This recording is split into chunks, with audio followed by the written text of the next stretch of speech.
L'humus és un substrat en descomposició que reté o codifica les diferents propietats de la matèria.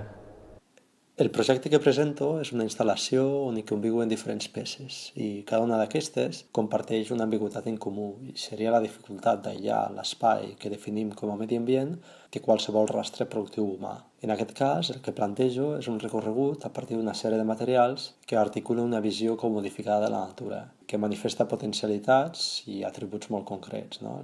Que podrien ser valors tangibles, de caire estètic o també econòmic. El gir que proposo, doncs, és mostrar una sèrie de substàncies difícils de situar o de comprendre en el seu marc visible més immediat i que, per contra, manifesten un dinamisme intern que és força contingent.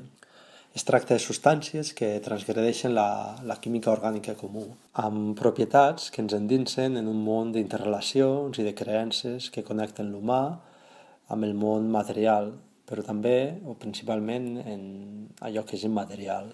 Es podria dir que la meva proposta es recolza en processos de recuperació orgànics que deriven de pràctiques productives que estan al marge de la indústria agroquímica i que connecten certes consciències dissidents amb herbes com el dent de lleó, la bardana, l'ortiga, la falguera, entre d'altres.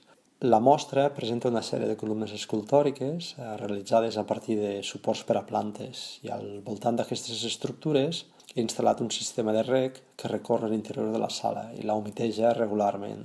Connectat a aquest dispositiu hi ha un dosificador que injecta a l'ambient diverses dissolucions d'extractes vegetals fermentats. I són aquests líquids els que acaben vessant en l'espai i acaben generant tolls i en aquests tolls s'hi produeixen reflexes i és així com a poc les peces es van interconnectant les unes amb les altres.